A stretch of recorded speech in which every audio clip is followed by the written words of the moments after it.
Ассалаумағалейкум, құрметті ұбыт тапсырушы түлектер. Математикадан қалай 50-ден 50 балл алуға болады? Қазір мен жаңадан шыққан тест центрдің нұсқасын белгілеп көрсететін боламын. Ендеше видеоны соңына дейін көр. 50-ден 50 балл ала аламыз ба? Кеттік! Сонымен бастайық. Менің есім Мұхаммед Асқарұлы, ал есептердің түрі мынандай. Көбейткішті түбір белгісінің алдына шығарыңыз дейді. 48 x-тің 4 дәрежесі y куб. 48 деген 16 көбейту 3-ке тең. X-тің 4 дәрежесі деген x-тің квадратының квадратына тең. А y-тің кубы ол y квадрат көбейту y-ке тең. Енді қараңдар. 16 түбірден 4 болып шығады. Және x квадрат шығады. Және y квадраттан y шығады. Түбірдің ішінде 3 қалды, және y қалды. Осындай жауап А нұсқасында тұр екен. Келесі есеп. Келесі екінші есепте 670 миллион санның стандарт түрі дейді. Балалар, стандарт түрі деген А деген санымыз ол 1 мен 10-ның арасындағы сан болады. 1 мен 10-ның арасындағы бір сан және көбейтілген 10-ның n дәрежесі. Біздің жағдайымызда 6,75 көбейтілген. Мына жерде 6 0 бар және 1 0, 2 0. 8 0 сонда. 10-ның 8 дәрежесі болу керек. Мінекей жауап Д нұсқасында тұр. Келесі үшінші есеп. Үшінші есепте бізде келтіру формуласымен шығаратын есеп сияқты. Синус альфа минус пи. Оппана! Альфа минус пи дегеніміз бізде келтіру формуласында бірінші мына жерде бұрыш тұру керек. Пи деген немесе пи бөлу 2 деген сияқты. Ал мына жерде альфа тұру керек еді. Яғни x неше түрлі нәрсе тұру керек еді. Сол үшін біз бұны минусын алдына шығарып жібереміз. Сонда минус синус және жақшаның үшін минус 1-ге көбейтеміз. Сонда пи минус альфа болады. Міне, нормально болды. Енді біздер пи минус альфа болған кезде келтіру формуласын еске түсірейік. Яғни минус синус пи минус альфаны табу керек. Пи деген мына жер. Ол жерде кофункцияға ауысама десе, мына екі нүктеде оң жақ сол жағында жоқ дейміз. Яғни ауыспайды. Синус болып қала береді. Синус альфа. Және бұл пи минус альфа деген үшін, бұл пи деген мына екінші, үшінші ширектердің арасында орналасқан минус альфа, онда екінші ширек деген сөз. Ал екінші ширектегі синустың таңбасы оң таңба. Онда алдындағы минус бізде сақталады деген сөз. Болды, біз мына нәрсені тауып алдық. Яғни синус минус синус альфа көбейту. Енді косинус 2π минус альфа дейді. Косинус 2π-де кофункцияға ауысама? Жоқ. Ауыспайды. Косинус альфа болып қала береді. Және 2π деген ол мына нүкте, қызылмен көрсетейін, минус альфа десек артқа қарай кетеді. Сағат тілімен қарсы қозғаламыз ғой тригонометрия. Сағат тіліне қарсы. Енді біз қозғалып келдік, былай 2π жүріп келдік. Минус альфа, онда артқа кетеміз. Сонда бізге төртінші ширектегі таңбасы керек. Кімнің? Косинустың. Оң жағы болғандықтан косинустарда оң жақтары плюс таңбаға ие. Демек алдында плюс болады. Синус пи бөлу 2. Пи бөлу 2-де кофункцияға ауысама десе, біз мына жерден көріп отырмыз. Пи бөлу 2 мына жерде. Қара түстен пайдаланып жерейін мен. Төбесінде. Төбесінде астында болған кезде ауысама десе, дейміз. Яғни синус ол косинус альфаға ауысып кетеді. Және пи бөлу 2 қосу альфа. Яғни пи бөлу 2 бірінші, екінші ширектердің арасында тұр. Қосу альфа десек, екінші ширектегі косинустың таңбасы керек. Жоқ, синустың таңбасы керек. Кім бұл? Басында синус болды ғой, косинусқа ауысып жатыр. Бірақ басындағы функция синустың таңбасы оң ғой төбесінде. Демек алдындағы плюс сақталады. Және косинус пи бөлу 2 қосу альфа. Пи бөлу 2-де кофункцияға ауысама, ауысады, косинус, синусқа ауысады. Пи бөлу 2 қосу альфа десек, ол бізде екінші ширек, ал екінші ширектегі косинустың таңбасы теріс. Демек мынаның алдына минусы шықсын. Енді кезекте біз косинус альфа мен косинус альфаның, синус альфа мен синус альфаның қысқарғанын көріп тұрмыз. Төбесінде минус 1, астында минус 1 қалды. Минус 1-ді минус 1-ге бөлсек, плюс 1 шықпай ма? Жауап В нұсқасында тұр екен. Келесі. Бізде төртінші есеп, достар. Төртінші есепте x минус 3 бөлінген дейді. Өрнегінің мағынасы болмайтын x айнымалы мәндер. Балалар, бөлшектің бөлімі нөлге тең болса, мағынасы болмайды. Өйткені санды біз нөлге бөле алмаймыз. Калькулятормен бөлсеңдер ошибка деп шығар. Қателік бұл. Ойбой, сұмдық қателік балалар. Сол үшін де бөлшектің бөлімінде тұрған x қосу 4 ол нөлге тең бола алмайды. Демек x минус 4-ке тең бола алмайды. Міне, үш жауап та бар ол. Және мына жердегі x қосу 2-де нөлге тең бола алмайды, x тең бола алмайды минус 2-ге. Сонда жауап А нұсқасы екен. Менің көрсеткенім сендерге көрініп жатыр ма? Тексеріп қояйық. Көрініп жатыр екен, ары қарай кеттік ендеше. Қыздар, жігіттер, назарларың бізде болсын. 5-ші есеп. Түрін көрсетейік. Теңдеуін шешіңіз дейді. Ой, мына теңдеуді мен қазір оп-оңай шешемін. Минус 2 тең 0. Берілген жазылайық. Ортақ бөлім x қосу 4-тен болады. Сонда x квадрат минус. Мына 2-ні x-ке көбейтеміз 2x. Минус 2-ні 4-ке көбейтеміз минус 8 тең 0-ге. Енді түбірлері біз вет бойынша шығарсақ болады, дискриминант бойынша шығарсақ болады. Вет бойынша түбірлерінің көбейтіндісі минус 8-ге тең. Яғни мына жерде тұрған санға тең болады. Ал түбірлерінің қосындысы мына x-тің алдында тұрған коэффициент минус 2 ғой. Алдында таңбасымен аламыз. Соның қарама-қарсы таңбасы плюс 2-ге тең болу керек дейміз. Егер плюс 2 тұрса, минус 2-ге тең болу керек деп айтатын едік. Енді менің ойыма келіп тұрған сандар плюс 4 пен минус 2 балалар. Минус 2 және плюс 4. Шынында да орындалып тұр. Ендеше бұл жауаптарды біз белгілеуіміз керек. Минус 2 плюс 4. Окей. Және нау x қосу 4 0-ге тең емес, анықталу облысы бойынша x тең емес минус 4-ге. Мына жерден минус 4 деген жауап шықпаса, оны белгілемейсіңдер. Анықталу облысына сай емес себебі. Сонымен 6-шы есеп, қыздар, жігіттер. Теңдеулер жүйесін шешіңіз дейді. Жауаппен тексере салуға да болады. А нұсқасында бірінші x, одан y жауапта тұрады бізде. Мына А нұсқасында 0 мен минус 1-ді x пен y-дің орнына қойсақ. 0, солай шығаруға болады, немесе кәдімгі шығару жолы бар да. 0, минус 2, минус 3, тұрыс емес нау. А нұсқасы кетті. Б нұсқасы 3 минус 3. 3-ке 2-ні минус 3-ке көбейтіп қоссам минус 3 шығады. 3-ке көбейтем 6. Минус 3-ті минус 3-ке көбейтем 9. Қоссам 1 емес. Б нұсқасы кетті. С нұсқасы минус 1 минус 1. X пен Y-дің орнына қоямын. Келіп тұр мына жерде. 2-ні минус 1-ге көбейтем минус 2. Минус 3-ті минус 1-ге көбейтем плюс 3. Минус 2 плюс 3 1. Дұрыс па? Дұрыс. Д нұсқасы келмейді. Осы нұсқасы молодец. Д нұсқасын тексере салайыншы қазір. Келіп қалып ертең масқара болып жүрмейік. 1 минус 2 нау 2-ні минус 2 көбейтсек минус 4. 1-ден 4 айтсақ минус 3 кеп тұр мына жерге. Ал мына жаққа 1-ді x-тің орнына қоямыз. 2 минус 3-ті минус 2 көбейтсек 6. 8 шығу керек 1-ге тең дейді. Д нұсқасы точно дұрыс емес. Yes! Деп сіз тастай саласың оған, короче. 7-ші есепке біз аяқ бастық. Функцияның туындысын табыңыз дейді. Туындысын табу үшін біз не істейміз? Синустың туындысы неге тең еді? Ойбай, масқара, синус x.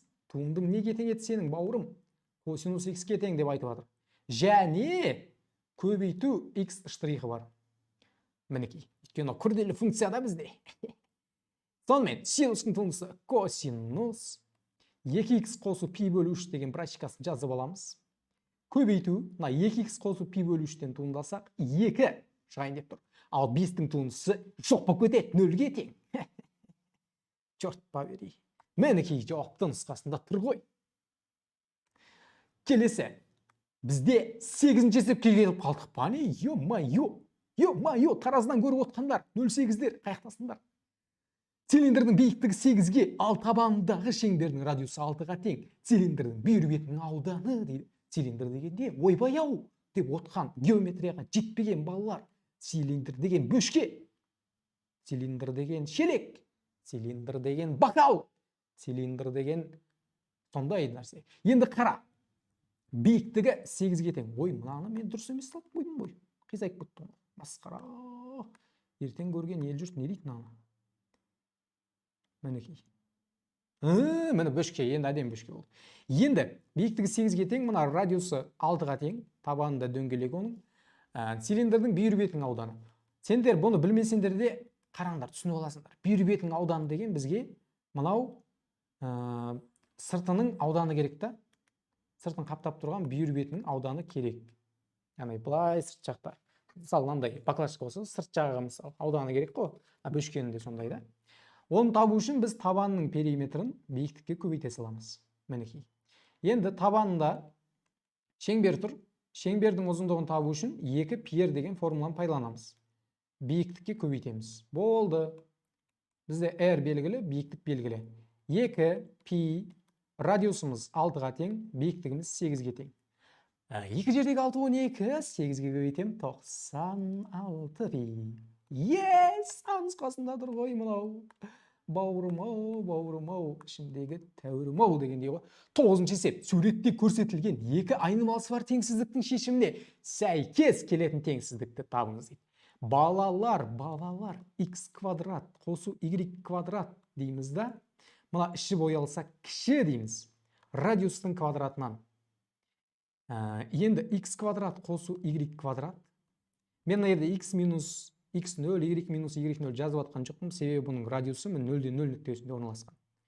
Сонымен, радиусы неге тең? 4-ке тең. 4-ті квадраттасақ 16 емес па? Кайф. 16-дан кіші в нұсқасын белгілейміз. 16-дан үлкен дейді. Қате.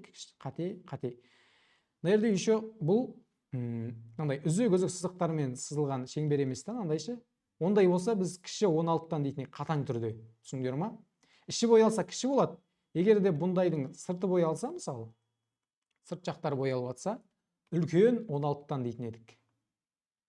Егер де ол қатаң түрде мынандай, яғни штрихталмаған, осы біздің есептегідей тұтас сызықпен боялса, онда үлкен немесе тең 16-тан дейтін едік. Мен мынаны жауып қалдым ба? Масқара болды мынау. Мына аяқ жарық болған көріп алыңдар. Жарайды енді бұл мына аяқ сызып тастағым қалай кетті мен. Түсінікті болды деп ойлаймыз енді. Бұл нұсқасын белгіледік. 10-шы есепке өтейік. 10 теңдеу шешіңіз. Арк синус 2х дейді. Мына есеп бізде оңай негіз. Пи бөлі 4-ке тең. Бұл жерде екі жағында синустап жіберем. Синус, мына жағында да синус. Сонда арк синус қысқаратты, 2х қалады. Синус пи бөлі 4, 45 градуста. Неге тең еді? Түбірәс 2 бөлі 2-ке тең. X тең 2-ні оң жаққа бөліп жіберем, түбірәс 2 бөлу 4 болады, екінші жәніне келіп. Жауап Д нұсқасы. Кеттік. 11-ші есеп. Бізде айтады, y тең e-нің x минус 3 дәрежесі функциясы анықталу облысын тапсаңшы бауырым-ау дейді. Бұл жерде түбірәсіне қатысты анықталу облысы ғой деймін да. Бұны мен түбір астында тұрған нәрсе әрдайым 0-ден үлкен немесе тең болу керек. Теріс сан өреді тұра алмайды. Тек қана оң сандар тұра алады. Және 0-де тұра алады. Айта кететін жағдай 0 оң санда, теріс санда емес. Келесі есептерде ол жайында айтатын боламыз. Сонымен x минус 3 бізде 0-ден үлкен, x үлкен 3-тен. Сонымен 3 бізде боялады. Себебі біздің теңсіздігіміз қатаң емес, яғни мынандай екі сызық тұр. Сонда үлкен болса оң жағын бояймыз. 3-тен плюс шексіздікке деген в нұсқасындағы жауапты белгілейміз. Келесі есеп.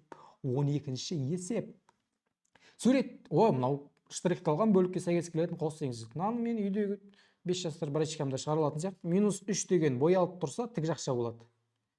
4 деген боялмай тұрса, жай жақша болады. Және теңсіздікпен беретін болсақ, x, тік жақша деген сөз ол мынандай екі сызық. Ал жай жақша деген мынандай бір сызық. Сонда біздің жауабымыз мына в нұсқасында тұр екен.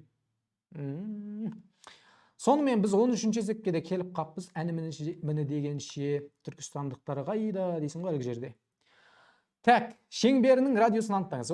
Міні шеңберінің теңдеуіне қатысты екінші есеп бізде. Балалар, қараңдар, x минус x0-дің қараңдар. Сендерге мен әдемілеп түсіндіріп берейінші осыншы. Сендер энергияны қарап отырсыңдар, молодецсіңдер ше. Красавчиксіңдер да. Сендерге мен былай түсіндіріп берейінші, қараңдар. Міне, мынау бізде мынандай бір координата да. Координата. Мынау x өсі, мынау y өсі. Енді біз шеңберіміз тұр. Шеңберіміз x өсі бойында, мысалы, мына жерде бір 4 деген сан тұрады. А деген сан тұрсын дейік. Мына жерде бізде b деген сан тұрсын делік. Сонда шеңбердің теңдеуі мынандай болады. X минус a-ның квадраты плюс y минус v-ның квадраты тең r квадрат. Осындайға тең болады. Енді біз шеңбердің радиусын табыңыз дейді. Яғни біздің теңдеуімізде міне x қосу 2-ның квадраты қосу y минус 4-тің квадраты тең 13. Яғни r квадрат 13-ке тең болып тұр.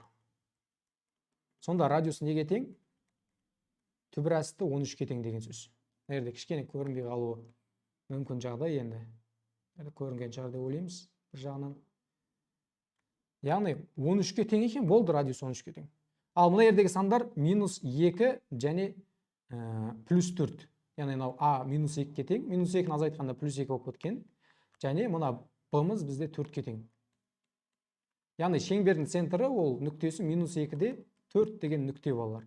Осыны біле отырыңдар. Енді сурет мына жерде кішкене оған сәйкес келмейді, бірақ та мағынасын түсінсеңдер жеткілікті. Сонымен 14-ші есепке біз аяқ бастық. Интегралын есептеңіз дейді. Міне 0, 2, x-тің 4 дәрежесі. X-тің бізде жалпы интегралдың ережесі бар. Бұл қандай? X-тің n плюс 1 дәрежесі бөлінген n плюс 1. Яғни 4-ке 1-ді қосам 5, дәл сол 5-ке бөлем. Болды. 2 мен 0-ді x пен y-тің, то есть x-тің орнына қоя саламыз. Енді 2-ні қойайын мен төбесіндегі бірінші. 2-ның 5 дәрежесі бөлінген 5. 32 бөлінген 5. Одан 0-ді қойайын x-тің орнына. 0-дің 5 дәрежесі 0, общем 0. Үстінен астын азайтамыз, сонда 32 бөлінген 5 бәрібір де шығайын деп тұр. Ал бұл өз кезегінде 6,5-тен 2, яғни 6,10-нан 4-ке теңмін деп бізге айтып тұр ғой балалар. Сонда жауап с нұсқасы бола салады. Есептер әдемі кетіп жатқан сияқты менің ойымша. 15-ші есепке көшейік. Берілген сурет бойынша тік бұрышты параллелепипедтің диагоналін табыңыз дейді. Диагональ дейсің ғой әлгі жерде. Енді қара. Бауырым, қара, мына жерлерді сана демекші. Енді қараңдар. Мен мынаның 3-ке тең екен, ойбой, мына сурет жоқ екен ғой бізде. Масқара, мына суретті былай әкеп алсам қайтеді? Болмай ма не? Болмай ма не? Натури ма не? Ондан суретті саласыла мен не істеймін асқа енді. Әңгіме шешілді, короче. Сурет бар бізде. Енді қараңдар. Мынау 4-ке тең. Мынау 3-ке тең. 5 түбір асты 3 сантиметр. Деп берген да. Енді біз мына жердің де 3-ке, мына жердің 4-ке тең екен біліп отырмыз. А дейік, мынаны Б дейік, мынаны С дейік, мынаны Д дейік. Мынаны А1, Б1, С1, Д1 дейік. Негізі әріптерді басқа түспен жазуым керек еді, басқа түсі жоқ адам құсап. Деген ай деп қойсын әлгі жерде. Жарайды. Мына жерді қараңдар. Қызылмен көрсетіліп тұрған V-ны біз тауып алуымызға болады. Қалай? Мынау бізде 90 градус жасап тұрған үшбұрыш. Яғни үшбұрыш AVD-ға қарап, біз Пифагор жазу арқылы V-ны тауып аламыз. V-ды 90 градусқа қарсы жатқан гипотенуза. Онда катеттерді 3 пен 4 квадраттап қосып түбір астына алса керек. 9-ға 16-ны қоссақ 25, түбірден 5 шығады. Яғни бұл 5-ке тең болды мына жеріміз. Көрініп отыр ма негізі? Жалпы 5-ке тең болды бұл. Енді мына жаққа көшіп алғансың ғой, көрейші. Енді қараңдар, мына 5 көрінбей қапты, мен мына басым жауып қапты. Енді бұл 5 белгілі болса, біз диагональ табуымыз керек. Біздің диагональ мына жер міне. Мына B1D, осыны табу керек. Онда біз былай істейміз. Мына үш бұрышты көріп отырсыңдар ма? B1D деген. Мына бұрышымыз 90 градусқа тең. Яғни үш бұрыш B1D. Осы жерде биіктік 5 түбір асты 3-ке тең. Ал мына табанында катет 5-ке тең. Гипотенузаны табу керек. Диагональ бізде гипотенуза болып тұр. Яғни осы үш бұрыштан мен аяқтан көшіп кеттім, дұрыс болды көшіп кеткен. Әйтсе елдің мазасын алып қасым жауып қап. Сондық болған керек. Диагональ табуымыз керек. Диагональ тең Пифагор теоремасы бойынша 5-тің квадраты қосу 5 түбір асты 3-тің квадраты. Бұл диагональдің квадраты. Сонымен 25 Оған көбейтеміз 3 жердегі 25-те 75 100 болады, короче. Сонда диагональ 10-ға тең екен ғой, бауырлар. С нұсқасын белгілейді екенбіз ғой. Мына жердегі или мына жердегі ма. Болды, сонымен есебіміз шықты бізде. Түсінікті болды деп ойлаймын. Түсінікті болса астына жазып отырыңдар, комментарийға түсінікті болды деп кері байланыс беріп отырыңдар. Бауырлар, ағайындар, жігіттер, қыздар, братишкалар, ағайындар. Енді қараңыздар, 16-шы есепке көшейік олай болса. Теңдеудің түбірі жататын аралық дейді да. Мына 9 астына түсіп кеткен. 81, 3 бәрі 3-тің дәрежелері. Бірінші мен түсінетін. Екіншісі, бұл жерде бір гәп бар. Яғни біз аның минус n дәрежесін неге теңдейміз? 1 бөлінген аның n дәрежесін теңдейміз. Дәл солай 9-ды біз төбеге қарай көтеріп алайық. Мынандай болып жазылып тұр да 9-ны оң жағындағыдай. Соны сол жағындағыдай жазу керек. Яғни 9-дың минус 1 минус x дәрежесі деп төбеге көтерсек болады. Минус дәрежемен. 81 деген 3-тің 4 дәрежесі деген білеміз. X минус 2-ке ол көбейтілейін деп тұр. Ал 3-тің наяқта 4x қосу 6 дәрежесі. 9 деген 3-тің квадраты. Онда 2 жақшаға көбейтілейін деп тұр. Енді 3-тің 4x 4 минус 2 көбейтсек минус 8 дәрежесі. Және астында да 3-тің дәрежесі тұр. Бізде дәреженің қасиеті бар. Қандай? Аның m дәрежесі бөлінген аның n дәрежесі болса, мынауда m болып кетті ғой. Аның m азайтылған n дәрежесі дегенше, дәл сол қасиет бойынша 4x қосу 6 азайтылады. Сонымен 3-тің минус 2 плюс 2x дәрежесі және 3-тің 4x-тар жойылады, минус 14 дәрежесі. 3 пен 3 қысқарады, минус 2 қосу 2x тең минус 14-ге. 2x тең минус 12-ге, x тең минус 6-ға деп теңдеуді шығара салады екенбіз. Сонымен минус 6 деген жауап қай жерге жатады, қай аралықта жатады? Минус 4-тің сол жағында, міне мынада жатады. Минус 10, минус 5, минус 6, минус 5-тің сол жағында жатады ғой. Осы екеуінің арасында демек. Жауап В нұсқасы, жігіттер, қыздар. Кеттік әрмен қарай. 17-ші есеп. Не дейді бізде? Теңдеулер жүйесін шешіңізші дейді да. Ой, бауырым, қазір шешеміз ғой, қараңдар. Мына жерде 7-нің x дәрежесін a деп, 7-нің y дәрежесін b деп жіберейік. Сонда a қосу b тең 350-ге, ал 2-ні 4800-ге бөлсек, мына 7-нің x қосу y дәрежесін біз 2401-ге тең деп алайық. Пока бұларды біз қазір бөлмей тұрайық. A қосу B тең 350. Мынау дәреженің қасиеті бойынша, дәреженің қандай қасиеті бойынша десе, мынау қасиеті бойынша. A-ның m дәрежесі көбейту A-ның n дәрежесі тең A-ның m қосу n дәрежесі. Мына жағы беріліп тұрда бізде 7-нің орында A, m-нің орында x, n-нің орында y. Соны мына түрде жазуымыз керек. A-ның орнына, яғни 7-ні қоям. 7-нің x дәрежесі көбейту, тағы A-ның орнына 7-ні қоям, n-нің орнына y-ті. 2401. Мінекей. Енді мыналар бізде A мен B еді ғой, негізі. Олар енді көшсін қазір. A мен B-ға көшсін. A көбейту B 2401 екен. Енді біз не істейміз? Біз негізі жауаппен тексере салуымыз керек па деп ойлап қоямын. Шешу жолы осындай. Енді ары қарай ұзақ болып кетейін деп тұр. A тең 350 азайтылған V деп мына жерде астындағы A-ның орнына қойып, теңдеуді шығарса болады. Бірақ мен жауаппен тексере салайын, 1 мен 3 сияқты. X-тің орнына 3-ті қойсам 343, оған Y-дің орнына 1-ді қойсам 7-ні қосам 350. Иә. Және 3-ке 1-ді қоссақ 4, 7-нің 4 дәрежесі ол 2401. Болды 3 пен 1 немесе 1 мен 3. Мынаны ары қарай сендер өздерін шығарып көрсеңдер болады. Мен шығара аламын, просто уақыт ұзақ болып кетейін деп тұр да қазір. Видеоның ұзақтығы онсыз да ұзақ болып тұр, көріп тұрсыңдар ма астынан.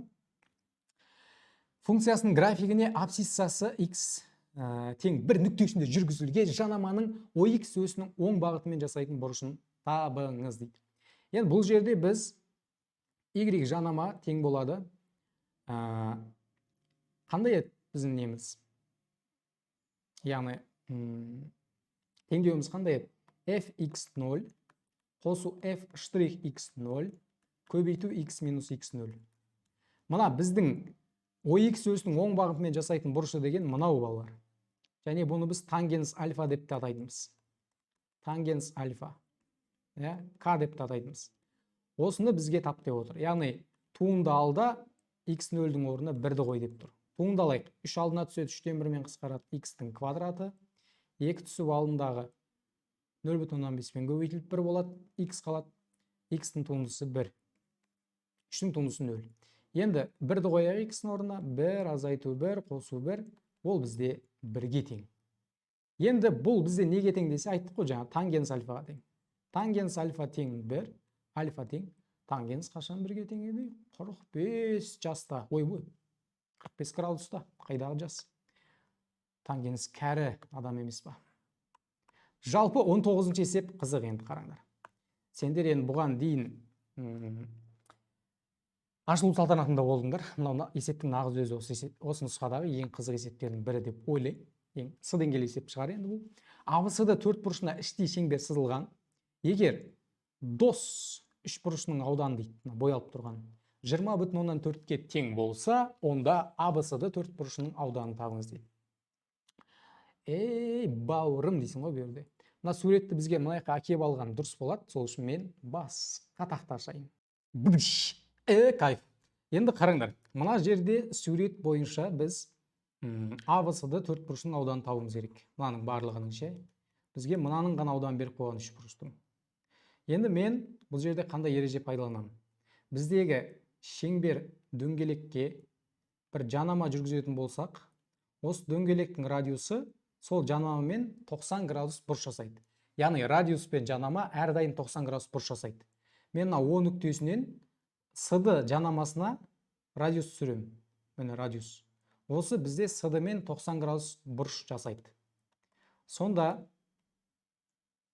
мінекей мына нүктені мен Е деп қояйын. ОЕ ол бізде радиус. Енді мен осы үш бұрыштың ауданын табу үшін қандай формула қолданамын? 2-ден 1 қабырғасы А және оған түскен биіктік. Сонымен үш бұрыштың ауданы бізде 20,4-ке тең. 2-ден 1 С-да деген бұл үш бұрыштың табаны 10,2-ке тең. Ал оған түскен биіктік ОЕ ол радиус. Радиус. Сонда 20,4 пен 10,2 қысқарады. Мұнда 2. Мұна 2-ні 2-ке көбейтсек, радиус 4-ке тең. Сонымен біз бұл шеңбердің радиусы 4-ке тең екенін тауып алдық. Енді болды есеп шықты қыздар жігіттер. Мына О мен В-ны қосып жібереміз. Енді мынау бос деген үшбұрыштың ауданын оп-оңай табамын. О нүктесінен БЦ жанамасына радиус жүргізем, ол 90 градус жасап түседі. Сонымен бос үшбұрышының ауданы 2-ден 1 9,6 көбейтілген. Енді радиус 4-ке тең. 4-ке бөледі 2. 9,6-ны 2-ке көбейтеді 19,2. О, қызық. Енді О мен А-ны қосып жібереміз. Сөйтіп АБО деген үшбұрыштың ауданын табамыз. О мен бұны, то есть О мен мынаны F нүктесі дейік, мынаны G нүктесі дейік. О, G деген ол да радиус. Сонымен АБО үшбұрышының ауданы 2-ден 1. Бұның табаны 7-ге тең. Оған түскен биіктік радиус 4-ке тең. 4-ке бөлем 2, 7 жердегі 2, 14-ке тең. О, кайф. Енді бізде төртінші біреу-ақ қалды, ол АДО деген үшбұрыштың ауданы. АДО 2-ден 1 қабырғасы 7,6, оған түскен биіктік, яғни радиус, ол бізде 4-ке тең. 4-ке бөледі 2, 7,6-ны 2-ке көбейтеді 15,2 болды. Енді осы төртеуін қоса салу керек қой. Біріншісі ауданы бізде белгілі 20,4, яғни дос деген үшбұрыштың ауданы.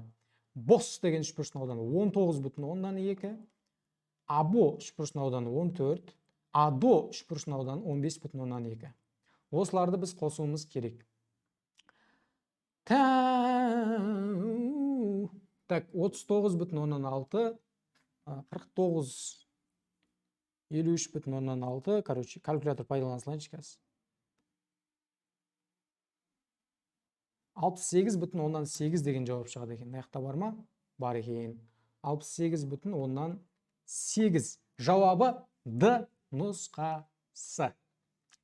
Сонымен келесі есеп біздегі не дейді? B1 қосу B4 тең 56 дейді. 20-шы есеп. Және B2 көбейту B3 108 болса, онда өспелі геометриялық прогрессияның еселігінің мәні дейді. Енді бұл жерде біз мына нәрсені байқауымыз керек. B2 көбейту B3 деп отқанымыз, ол B2 деген B1 көбейту Q дұрыс па? Көбейту B3. Енді мына Q-ды B3-ке көбейтіп жіберсек не болады? B1 көбейту B4 болады. Яғни геометриялық прогрессияда мына индекстердің 2 мен 3-тің қосындысы 5, 1 мен 4-тің қосындысы да 5. Демек, бұларды көбейтсек тең болады өзара. Индекстердің қосындысы тең болса, яғни олар көбейткен кезде тең болады. Оны біз мынау арқылы дәлелдеп отырмыз да. Сонымен B1 көбейтілген B4, ол B2 көбейту B3 сияқты дәл 108-ге тең болады. Сонда B1 қосу B4 тең болады 56-ға деп берілген. Осы жерден біз ойлануымыз керек. Қандай сандар деп. Енді B4 жерде 56 азайту B1 деп екінші жолынан тауып алайық, сөйтіп бірінші жолына апарып қояйық соны. B1 көбейту B4 бізде 56 азайтылған B1-ге тең 108. 56 B1 минус B1-дің квадраты тең 108. Нау квадрат минуспен тұр, оң жаққа жіберейік барлығын. B1-дің квадраты минус 56 B1 плюс 108 тең 0-ге. Сонымен қандай екі санды көбейтсек 108, қоссақ 56. 52 мен 4 десем. Жоқ, 54 пен 2. 54 пен 2. Міне әдемі кетті. Сонымен біз бірінші мүшені тауып алдық. Енді төртінші мүшені тауып алуға болады. 56-дан азайту арқылы. Екі жағдай болып тұр бізде, мынау бірінші, мынау екінші жағдай. Бірінші жағдайда бірінші мүше 54, төртінші мүше 56-дан 54 азайтамыз, 2-ге тең. Және 56-дан 2-ні азайтамыз, төртінші мүше 54-ге тең. Бізге айтты, прогрессия онда өспелі геометриялық прогрессия деп айтты. Бұл өспелі деген сөз сандар өсе береді. Бізде бірінші 54 болып, одан 2-ге дейін кеміп кеткен бірінші жағдайды қарастырмаймыз. Біз екінші жағдайды қарастырамыз.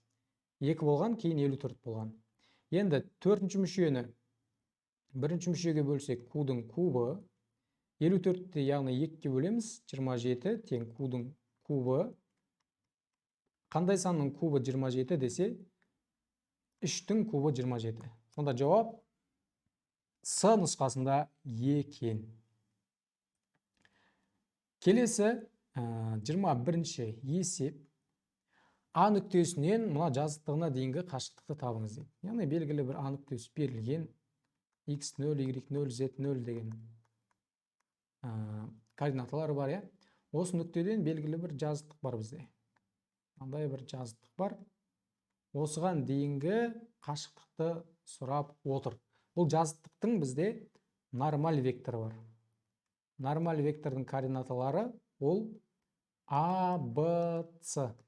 Яғни біздің есебімізде ол нормаль вектордың координаталарына x-тің алдында тұрған 3, y-тің алдында тұрған 1, z-тің алдында тұрған минус 4.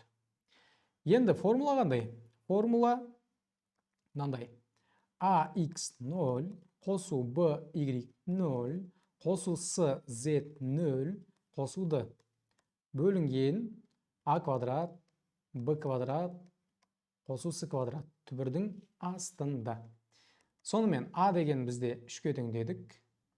Көбейтеміз x0, y0 міне. 1, 3, 4 берілгенінде айтып тұр бізге.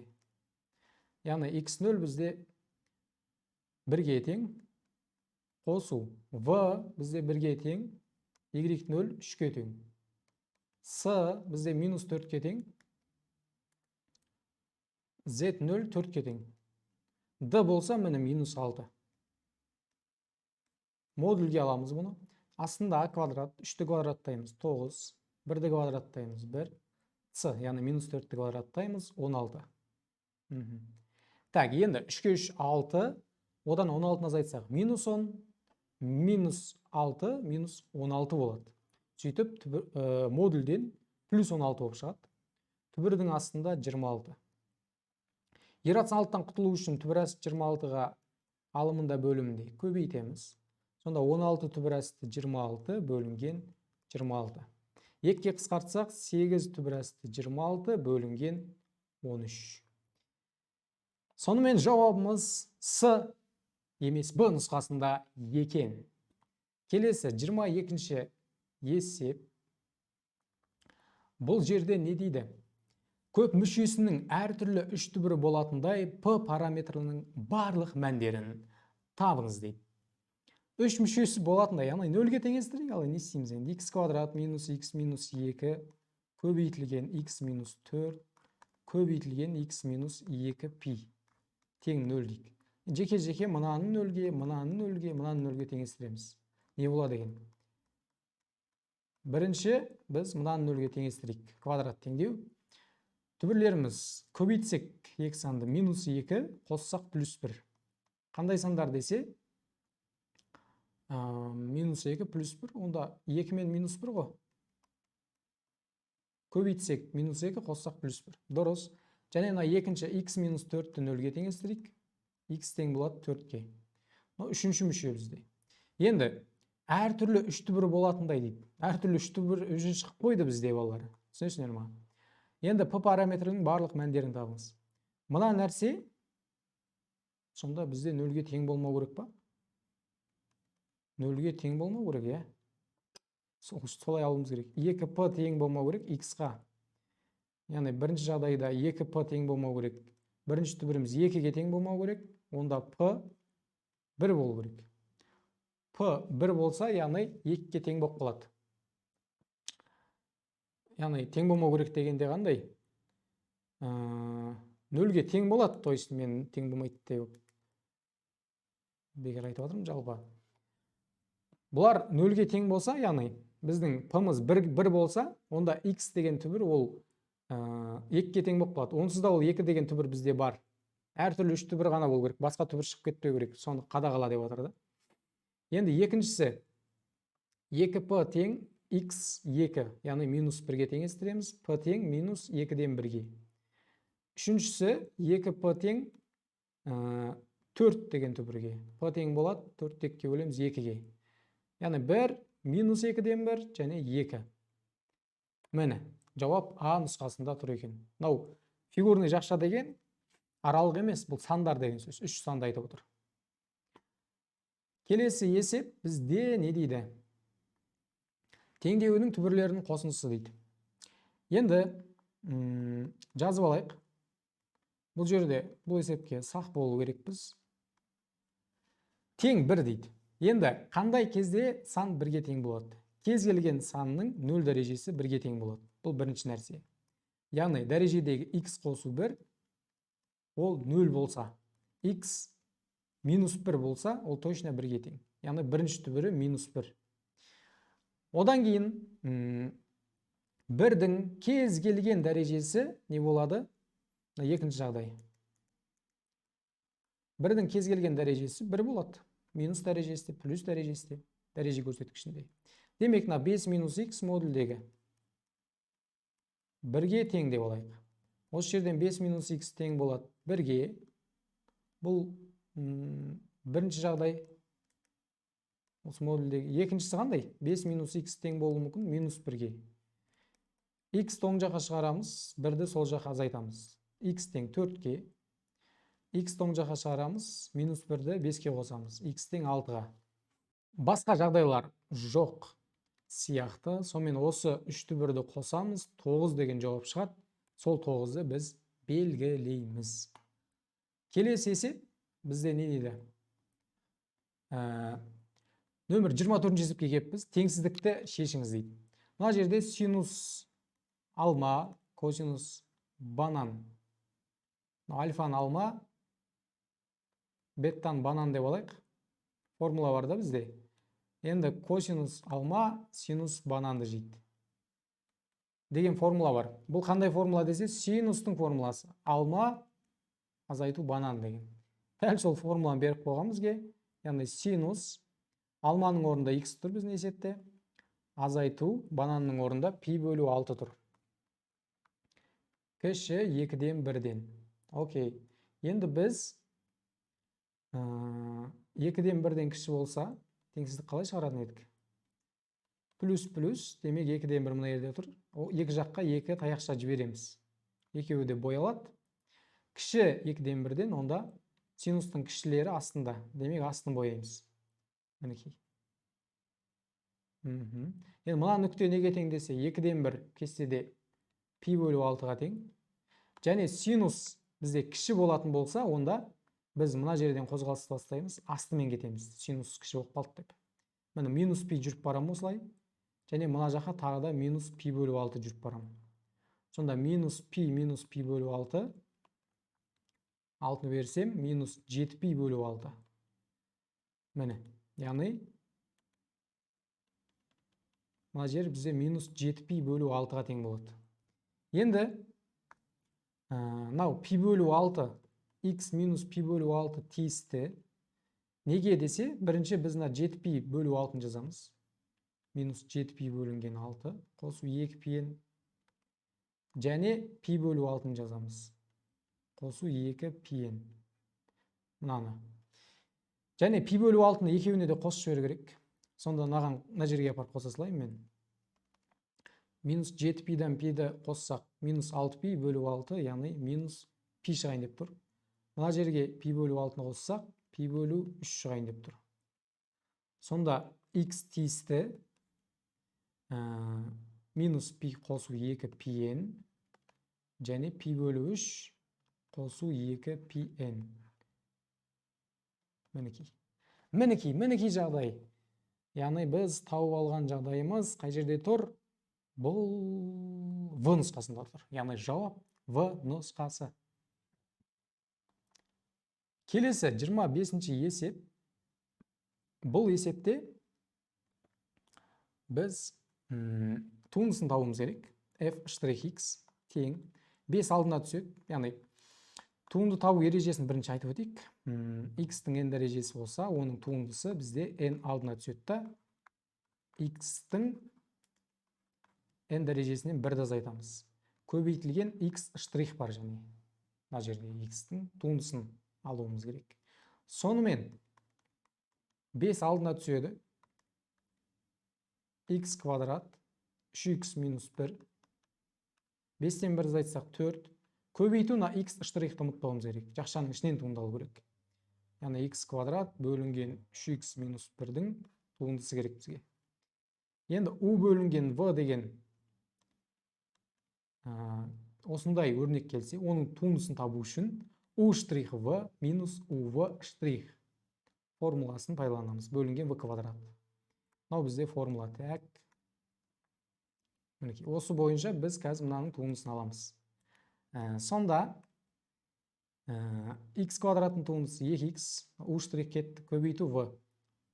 Астындағы 3x минус 1. Азайтылған u, үстіндегі x квадрат, v', астындағы 3x минус 1-дің туындысы 3. Бөлінген v квадрат, яғни 3x минус 1-дің квадраты. Мінекей. Мынаның туындысын алдым мен. Енді жазатын болсам, f'(x) 5 көбейту. X квадратты 4 дәрежелесем, x-тің 2-ке 4-ті көбейтеміз. 8 дәрежесі болады. Так, 8 дәрежесі. Бөлінген 3x минус 1-дің 4 дәрежесі. Көбейтілген 2x-ті 3x-ке көбейтсек 6x минус 2x минус 3x квадрат. Так, 3x квадрат. Нерде 6x квадрат шығады ғой негіз, жақшаны ашсақ. Бөлінген 3x минус 1-дің квадраты. Тең. Енді мынау жауапта бар ма, қаяқтасын? X-тің 8 дәрежесі көбейтілген. Азайтсақ 6x квадраттан 3x квадрат. 3х квадрат минус 2х шығады. Жақсы алып қойық. Асында 3х минус 1-дің 4 дәрежесі оған 2 дәрежесі көбейтілсе 6 дәрежесі болмай ма? Мына жерден x-ті жақшаның сыртына шығарсақ 5 көбейтілген x-тің 9 дәрежесі 3х минус 2 бөлінген 3х минус 1-дің 6 дәрежесі. Так, енді осындай жауап бізде қай жерде тұр? А нұсқасында тұрған сияқты ма?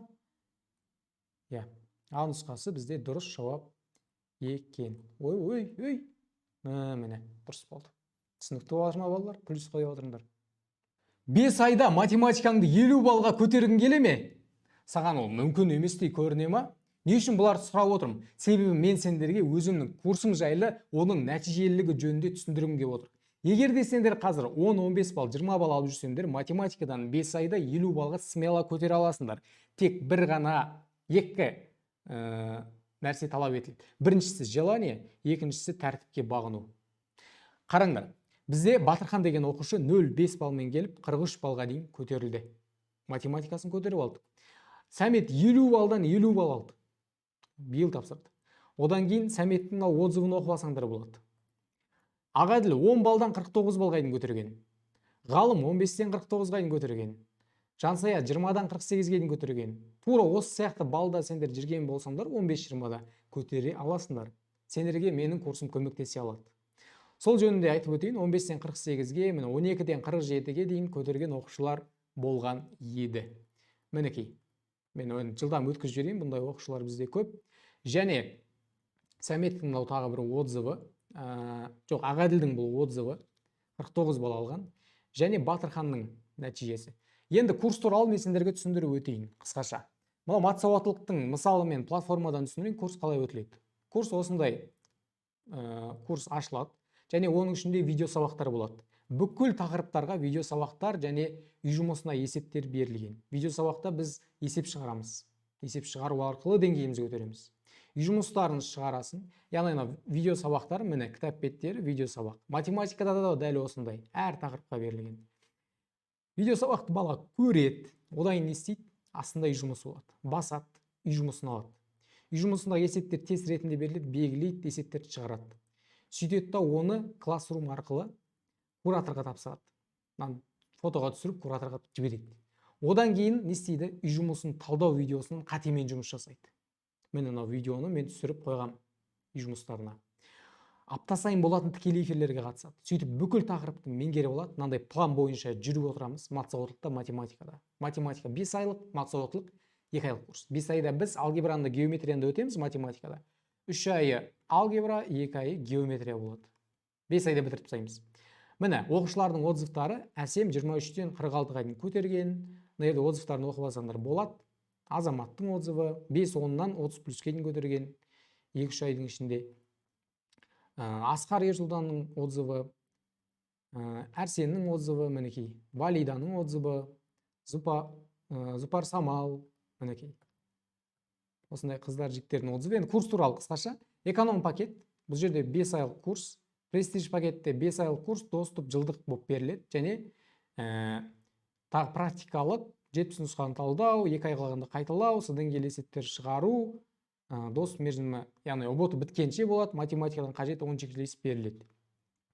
Эконом пакетте 3000-нан аса үй жұмыстарын шығарамыз, жалпы 124 сабақ, аптасына 6 видео сабақ көріп отырады. Престиж пакеттің ішінде эконом пакеттегі барлық мүмкіндіктер қарастырылған. 5 айлық курс, алгебра мен геометрияны өтеміз, заманауи платформа. Куратордың қатаң қадағалауы болады, үй жұмысындағы есептермен қатемен жұмыс жасау.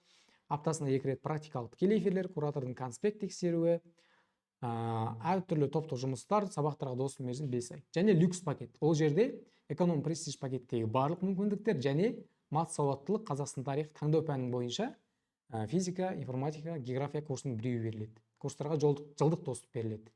Енді осы пакеттердің қайсысы саған ыңғайлы, сол арқылы курсқа жазылсаң болады. Саған арнайы 50% жеңілдік беріп отырмын. Алғаш жазылған 50 оқушыға. Сен қазір мені көріп отырсаң, сен 50% жеңілдік пайдалана аласың. 50% жеңілдікпен курсқа орын алу үшін YouTube 50% промокодын мына номерге WhatsApp-қа жазып, курсқа қатысамын деп жазып жібер.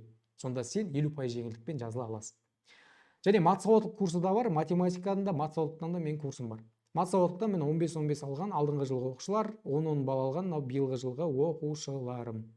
Олардан да 50% жеңілдік алғыларың келсе, осы промокодты мына WhatsApp номерге жазып жіберіңдер. Сендерді мен өзімнің курсымда күтемін, ендеше есеп шығаруды жалғастырайық.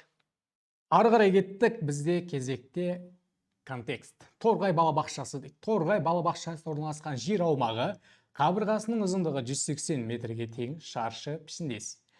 Балабақша орналасқан ғимараттың ені 50 метрге, ал ұзындығы 80 метрге тең.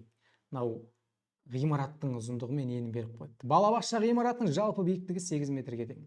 Крышасымен қосқанда, шатырының биіктігі 2 метрге тең.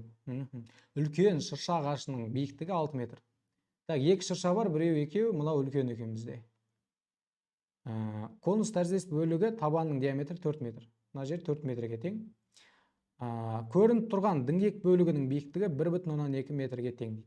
Мынаның діңгегі, кіші шырша ағашының биіктігі 5 метрге тең, көріп тұрмын. Конус тәріздес бөлігі табанның диаметрі 3 метрге тең. Мына жерде айтып тұр, көріп тұрмын. Көрініп тұрған діңгек бөлігінің биіктігі 1 метрге тең, оны да көріп тұрмын. Енді не дейсің, бауырым десең, айтады. Торғай балабақшасы ғимаратын табан ауданы табыңыз дейді. Табан ба? Табаны енді ғимараттікі ені 50, ұзындығы 80. Аудан 50 көбейту 80. Тіктөртбұрышына аудан таба салғандай боламыз. 4000 метр квадрат болайын деп тұр ғой, мінекей. В нұсқасы. Торғай балабақшасы орналасқан жер аумағының периметрі дейді. Жердің, жалпы жердің. Так, периметр тең 2 еселенген 180 қосу 180. 180 4-ке көбейте салсақ та болар еді ғой, жалпы квадрат екен ғой жеріміз. Мінекей. Сонда 360 720 метр. Торғай балабақшасы аумағында орналасқан кіші шыршаның конус тәріздес. Так, мыналарды алып тастайық. Конус тәріздес бөлігінің көлемі. Кіші шырша бізде мынау міне кішісі.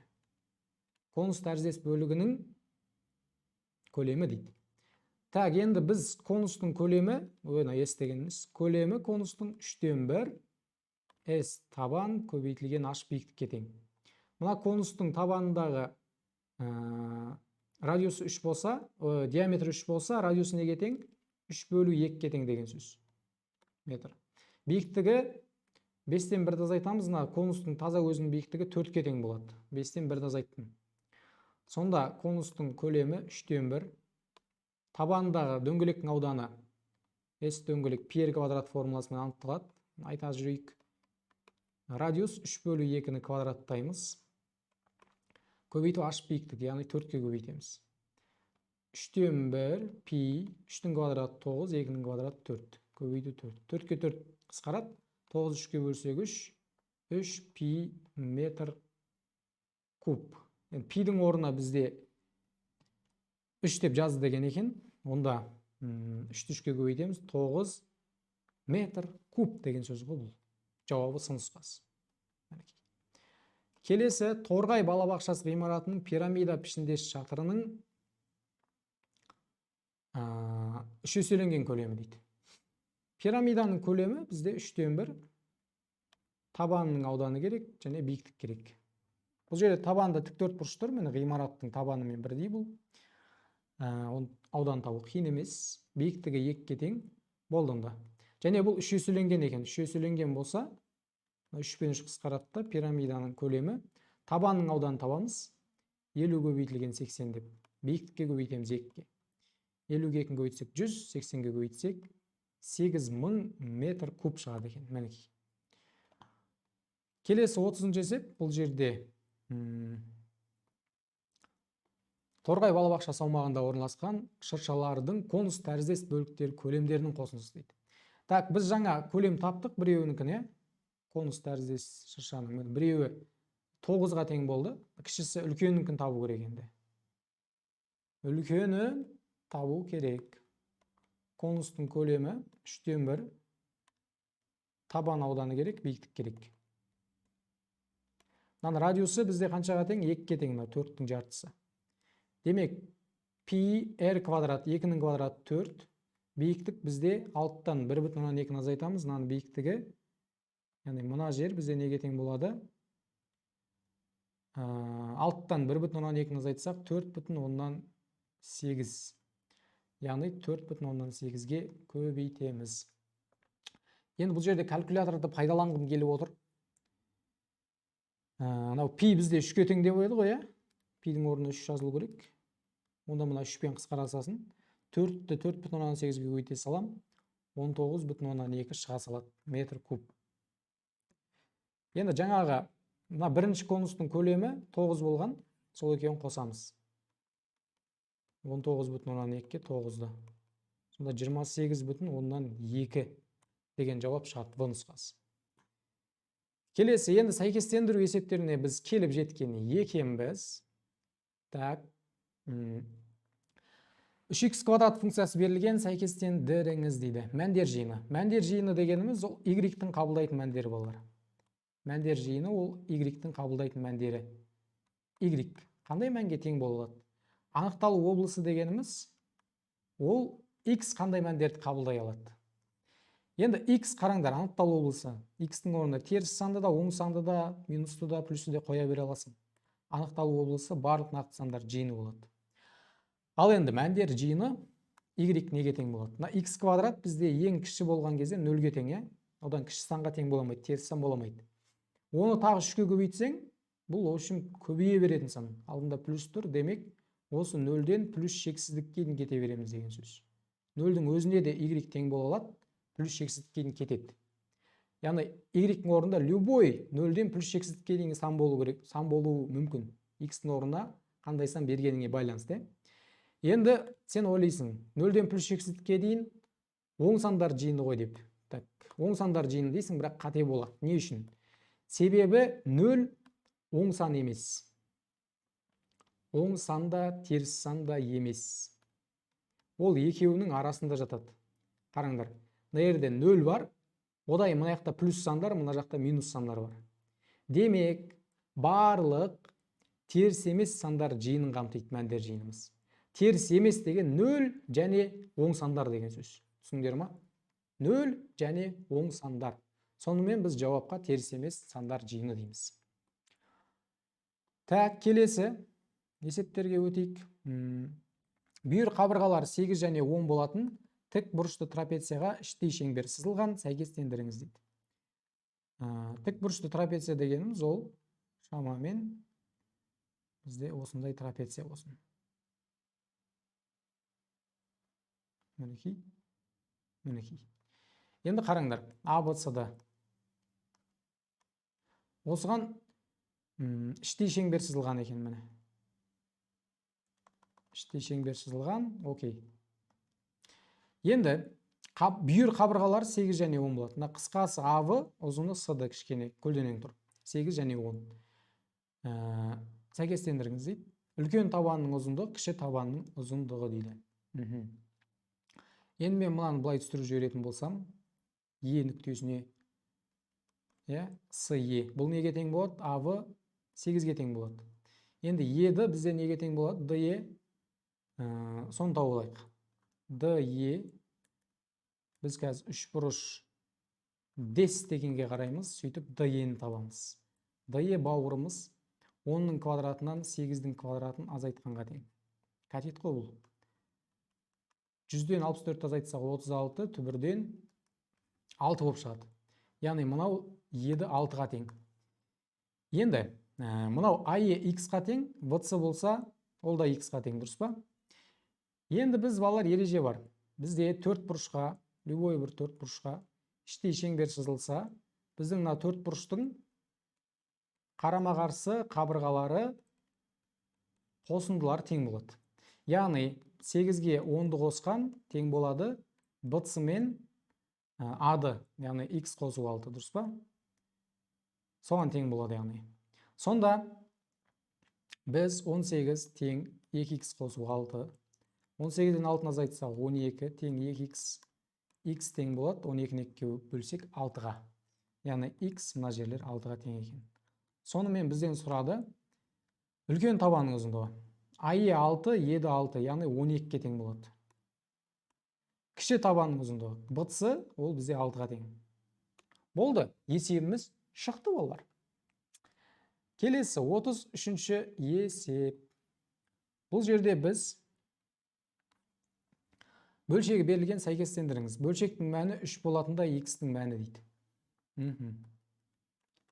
Яғни орнына қоясақ та жалпы тексерсек болады жауаппен. Осы бөлшектің мәні 3 болса, мынаны 3-ке көбейтеміз. X квадрат минус 5x плюс 6. Теңдеуде пропорция қолдану болады, теңсіздікте болмайды. 3-ті x квадратқа көбейтеміз. 3-ті 7x-ке көбейтеміз. 12-ні 3-ке көбейтеміз. 36. Барлығын оң жаққа жинайық. 3-тен 1-ді азайтсақ 2x квадрат. Минус 21x-ке 5x қоссақ минус 16x. 36-тан 6-ны азайтсақ плюс 30 тең 0. Бұны 2-ке бөлу керек. Сонда x квадрат минус 8x қосу 15 тең 0. Енді қандай x санды көбейтсек 15, қоссақ плюс 8. 3 пен 5. 3 пен 5. Енді біздер бөлшектің мәні 3 болатында x-тің мәні дейді. 3 немесе 5. Мына жерде 5 деген жауап бар екен. 3-ті қойсақ, табаны 0-ге тең болып қалатын сияқты. Қалай ойлайсыңдар? 9-дан 21-ді азайтамыз. 21-ден 9-ды азайтамыз 12, минус 12. В общем, 0 болып қалатын, 3 болмайды. Так, x тең 6 болғандағы бөлшектің мәні дейді. 6-ны x-тің орнына қоямыз. 6-ның квадраты 36, минус 30, плюс 6. Астында 36 минус 7 жердегі 6, 42, плюс 12. 6, 12 болады. Астында 36, 12-ні қоссақ 48, 42-ні азайтсақ 6. 12-ні 6-ға бөлсек 2. Міне 2 деген мән шығады екен. О, тағы бір қызық есеп. 34. Бұл жерде теңдеуі берілген дейді. 2x квадрат минус 4x қосу. Мынау a минус 2, a деген сан бір. a минус 2 деген сан. Бір түбірі 0-ге тең болатындай a-ның мәні дейді. Бір ғана түбірі болатындай a-ның мәні дейді. 1, 2, 4 деген жауаптар берілген. Енді тексере салсақ та болады жауаппен жалпы. Қараңдар. A-ның мәні 1 болса, бір ғана түбірі бола ма? 2x квадрат минус 4x минус 1 тең 0. Бір ғана түбірі болу үшін дискриминант 0-ге тең болу керек. Бір түбірі болу үшін. Дискриминант деген ол v квадрат минус 4ac. 4-тің квадраты 16 минус 4 көбейту 2 көбейту минус 1. 24. Дискриминант 24-ке тең. 0-ге тең емес. Демек, 1 деген жауапты сыз тастаймыз. A тең 2 болса енді. 2x квадрат минус 4x тең 0. Онда 2x жақшан сыртына шығарасың, x минус 2 тең 0, нерде 2 түбірі болып кетеді. Енді a тең 3. 3-ті қойсақ. 3-тен 2-ні азайтсақ 1 тең 0. Дискриминант v квадрат 4-тің квадраты 16 минус 4ac 0-ге тең емес. Кетті, енді 4 болатын сияқты осы. 2x квадрат минус 4x 4-тен 2-ні азайтсақ 2. Дискриминант 4-тің квадраты 16 минус 4ac 0-ге тең. A 4 болған кезде бұның бір ғана түбірі болады. Бір ғана түбірі болатындай A-ның мәні дейді. Мынау бізде 4. Точно шатастырып алдым. Енді бір түбірі 0-ге тең болатындай A-ның мәні дейді. Бізде бағана қарастырдық қой, міне бір түбірі 0-ге тең, ол A тең 2 болған жағдайында, яғни мынау 2x және x минус 2 көбейтіліп тұрғандықтан жеке-жеке 0-ге теңестіреміз, x тең 0 болады. Яғни A тең 2 болған кезде бұл бізде v есебінің жауабы, мынау A есебінің жауабы. Бір ғана түбірі болатындай A-ның мәні ол 4. Ал бір түбірі 0-ге тең болатындай A-ның мәні ол 2. Түсінікті болды деп ойлаймыз. Келесі 35-ші есеп. Арифметикалық прогрессияның алғашқы n мүшесі берілген, Алғашқы 4 мүшесінің қосындысы 34, соңғы 4 мүшесінің қосындысы 154.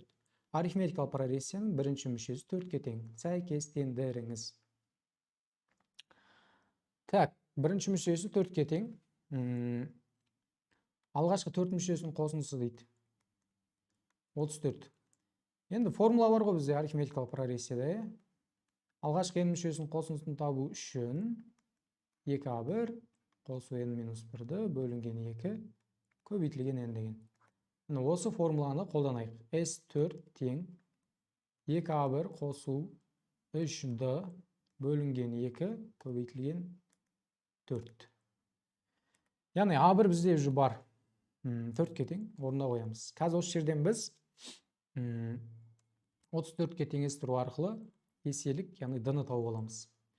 4-ті 2-ке бөлсек 2, 34-ті 2-ке бөлсек 17. 8 қосу 3d тең 17. 3d тең 9-ға, d тең болады 3-ке. Так, d 3-ке тең болды еселік. Енді просто сандарды бұлай жазып шықсақ болады. 4, 3-ті қосып отырамыз просто. 7, 10, 13, 16, 19, 22, 25, 28. Мынау так, бірінші мүше, екінші, үшінші, төртінші, бесінші, алтыншы, жетінші, сегізінші. Жауаптарда бізде 10, 12, 13, 14. 14 кейін жазайық онда. 9-шы мүше, 31, 34, 11-ші мүше, 37, 40, 43. 14-ші мүше. Так, енді қараңдар. Қазір соңғы 4 мүшесінің қосындысы 154 деді бізге. Енді соңғы n мәні қанша? 12 мүше болуы мүмкін, 13, 14 мүше болуы мүмкін. 14 мүше сияқты меніңше. Мына 4-еуін қосып көреміз калькулятормен. Так, 34, 37, 40, 43, 154 шығады екен шынында да. Демек, 14 мүшесі екен. Яғни, n деген ол алғашқы n мүшесі. 14 сан берілген, 14 мүше. A4, яғни 4-ші мүшені бағана тауып алуға болушы еді, ол оңай. 4-ші мүшені табу үшін 1-ші мүшеге 3d-ны қоса саламыз. 1-ші мүше 4, 3 еселенген d-ның орнына 3-ті қоямыз. 9-ға 4-ті қоссақ 13. Мынаған жауапқа 13-ті белгілей саламыз. Болды. Келесі есепке өтеміз. Так. Егер a қосу b қосусы 2 болса, онда мына өрнегінің мәні дейді. Енді бұл жерде 1 бөлу a азайтылған 1 бөлу b қосусы оңай деп ойлаймын енді есеп. 1 бөлу a қосылған b қосусы. Бөлінген деген сразу көбейтілген деп 1 бөлінген b қосусы минус a деп жаза берейік. Тең. Ортақ бөлім мынаған b минусы, мынаған a. Так, ал енді біз b минус c минус a деп жазып алайық. Астында мынаған b қосусы, мынаған a. Так, b қосу c қосу a бөлінген. Мінекей. Жазып алдық, ортақ бөлім бердік. Енді қараңдар, бөлімдегілер қысқарып кетеді та. Не қалады білесіңдер ма? b минус c минус a қалады. Бөлімінде b қосу c қосу a қалады. Так, мына жерде b қосусы b минус емес. Мына жерде b қосусы, мына жерде де. Көбейту b қосусы минус a. Мыналар қысқарып кетеді та, 1 бөлінген a қосу b қосу c қалады. 1 бөлінген, яғни бұл 2-ке тең деді. 2-ден 1, 0,5 деген жауаптарды белгілейміз.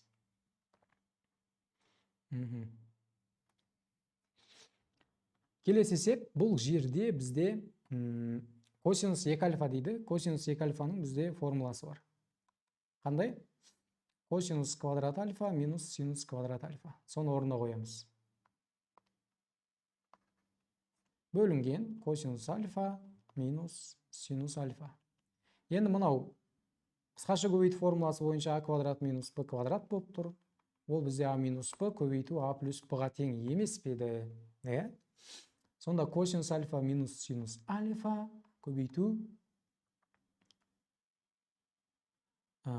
косинус альфа қосу синус альфа. Бөлімінде косинус альфа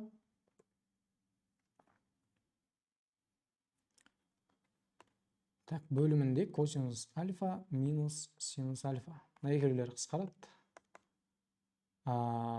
Енді косинус альфа қосу синус альфа қалып бізде. Мінекей. Сонымен жауап F нұсқасында және А нұсқасында. Минус 1 дәрежесімен беріп қойған. Қалғандары келмейді. Келесі 38-ші есеп. Бұл жерде арифметикалық прогрессия берілген. 4-ші мүшесінен 5-ші мүшесін азайтсақ 6 дейді. Қараңдар, 4-ші мүше тұр. Оған d-ны қосасың сен ше, қосу d деп. 5-ші мүше шығады. Яғни мынандай ғой. 4-ші мүшеге d-ны қоссаң 5-ші мүше шығады. Ал саған беріп қойған, осы 4-ші мүшеден 5-ші мүшені азайтсаң не болатын? Яғни d-ны оң жаққа шығарасың, минус d деп шығады. 5-ші мүшені сол жаққа кеткен. Сонда мынау минус d-ға тең ғой бұл. Беріп тұрған сан 6 деген минус d-ға тең. Сонда d еселік 6-ға тең деген сөз бізде. То есть минус 6-ға тең деген сөз. Енді еселігі бар. Онда мына жерде мына нәрсе беріліпті. Алғашқы n мүшесін қосын 180. n-нің мәндері дейді. Енді мына нәрсені біз ашып жазайық. a1 қосу d қосу a1 қосу 3d тең 72. 2a1 қосу 4d тең 72. a1 тауып аламыз ғой біріншіден. 2-ке бөліп жіберейік теңдеуді. Сонда a1 қосылған 2d тең a1 қосу 2d тең 72-ні 2-ке бөлсек қанша болады? 36 болады. d-ның орнына минус 6-ны қоямыз. a1 минус 12 тең 36. Бірінші мүше тең 48-ге. Бірінші мүшені тауып алдық. Енді Sn дегенде біз алғашқы n мүшесін қосындысын табатын формуланы білеміз. 2a1 қосу n-1d бөлінген 2 көбейту n деген. Сонда осы 180-ге тең болса, a1 мен d белгілі орындарына қойайық. Так, кішкене оң жаққа қарай жазу керек. 2 a1-дің орнына 48 тауып алдық. Қосу n-1 d-ның орнына минус 6-ны қоямыз. Так, минус 6-ны көбейтсек, плюсіміз минусқа айналсын, 6 дей салайық. Бөлінген 2 көбейтілген n. Осы бізде неге тең болады дейді? 180-ге. Енді мына 2-ні 180-ге көбейтейік 360. 48 2-ге көбейтсек 96 минус 6n плюс 6 көбейту n. 360 тең 96-ға 6-ны қоссақ 102 минус 6n көбейтілген n. Енді 360 тең 102n минус 6n квадрат. Енді барлығын оң жаққа жинайық. 6n квадрат минус 102n плюс 360 тең 0-ге. 6-ға бөліп салсақ мынаның бәрін n квадрат минус 17n қосу 60 тең 0-ге. Так, енді біз 12 мен 5 көбейтсе 60 болады, қосса 17 болады. Қандай сандар десе? 6 мен 12. Жоқ, 5 пен 12. Сонда алғашқы 5 мүшесін қоссақ та, алғашқы 12 мүшесін қоссақ та 180-ге тең болады. Не үшін? Себебі кейін 5-ші мүшеден кейін ол минус теріс сандар пайда болады да, бір-бірін қысқартып жеріп 180-ге тең бола бастайды екен. Яғни 5 және алғашқы 12 мүшесін қоссақ 180 болады. Соңғының алдындағы есеп. Так, мына жерде теңдеулер жүйесінің шешімі болса, онда мына x0 қосу y0 өрнегі мәнінің жай бөлгіштерін табыңыз. Мына жерде енді x пен y көбейтсе 3 дейді. Қандай екі санды көбейтсе 3 болады? 3 пен 1 ғой примерно. 3 пен 1-ді көбейтсек 3 болады. Демек, x-іміз түбір асты 9 жалпы, түбірден 3 болып шыққан. Y-іміз 1 деп ойлаймын. Енді мына жерге 9-ды қойсақ 3, 2-ге көбейтеміз 6, Y-дің орнына 1-ді қойсақ 6-тан 1-ді азайтамыз 5. Дәл таптым ба? Дәл таптым. Сонымен 9-ға 1-ді қоссақ 10 шығады. Бізде не сұрап тұр? Өрнегі мәнінің жай бөлгіштерін табыңыз. Оның жай бөлгіштері 2, 5, 1 деп белгілеп қойып жүрмеңдер, а нұсқасы дұрыс емес. Өйткені ол жай сан емес, жай сандар 2-ден басталады. Жай сан деген 1-ге және өзіне ғана бөлінетін сандар емес пе? Сонымен соңғы 40-ші есепке де келіп жеттік. А, Б, С, Д, А1, Б1, С1, Д1 тік бұрышты параллелепипед. Тік бұрышты деген табанында тік бұрыш, төбесінде тік бұрыш жатқан кәдімгі нормальный параллелепипед. Сонымен А1 Е-нің Е1-ге қатынасы, А1 Е деген мына жер, сол 1-дің 2-ге қатынасы деген X-тің 2X-ге қатынасы деген сөз. Б, Е және Е-ці кесінділерінің ұзындықтарын табыңыз. Так, окей. Енді біз білуіміз керек, Б, Е-нің ұзындығы неге тең болатынын. Біз мұны Б, Е-нің ұзындығын табайық. Окей. Енді бізде А1, Д1 мен Б1, С1 тең. X-ке 2X қоссақ неге тең болады демек? Бұл жер 9-ға тең. Мына жерде 9-ға тең. А1, Д1. 9-ға тең болады. Сонда 3X тең 9, X тең болады 3-ке. Болды. Мынау 3-ке тең, мынау 6-ға тең деген сөз. Енді мынау EV деген ұзындық неге тең болады? Қисық кетіп қалған бергенбіз. Ол неге тең болатынын білу үшін біз тураны Е мына жерде тұрса асты, осы жерде болса, ол Е-нің ше, мысалы айталық Е1 болсын оның асты. Дәл сол нәрсені АВ-ға параллель қылып БЦ-ға жүргізейік. Мынайға. Бұны бір К нүктесі дейік. БК бізде неге тең болады? Ол да 3-ке тең болады, дұрыс па? А Е1 де 3-ке тең болады. Енді бізде Б Е-ні тап деп тұр. Б Е-ні табу үшін біз Б Е1-ді тауып алуымыз керек. Мына жеріміз 90 градус, яғни төбесінен қарасақ, 3 бұрыш А Б Е1-ге қараңдар деп отырмын. Яғни мен көріп отқан көрініс мынандай болып тұр. 3-ке, мынау 5-ке тең. А, мынау Е1, мынау В. Төбесінен қарап тұрмын мен мына жерге. Мынаны тауып алу керек, Б Е1-ді. 3-тің квадраты 9, 5-тің квадраты 25. Қосамыз, түбір астын аламыз, 36, одан 6 шығады. А, жоқ, өтірік айтамын. 34 түбірдің астында. Енді мынау Б Е1 түбір асты 34-ке тең болды. Ендеше не істейміз? Біз бүйтеміз. Біз енді мына үшбұрышқа қараймыз. Б Е1 деген. Осы үшбұрышқа қарап не табамыз біз? Б Е1. Е1 ол биіктік 4-ке тең болады мына жер. Және Е1 Б жаңа ғана таптық, түбір асты 34-ке тең.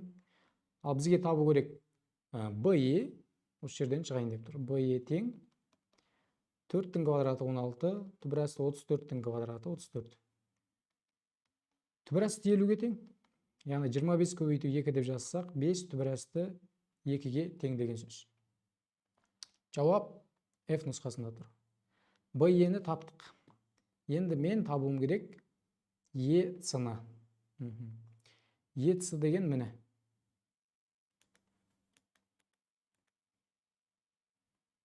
Мінеки Е-цы. Осы Е-цыны табу үшін біз не істейміз енді? Негізі, бұны параллелепипедтің диагональ формуласын мен де шығарып тастауға болады негізі. Мына жерде К-ны дәл жоғары қарай көтерейікші. К1 болсын да. Е мен К1-ді қосайық. Міне. Сонда бізде параллелепипед пайда болады. Қандай параллелепипед десеңдер? Яғни ДС К Е1 табаны міне. ДС К Е1.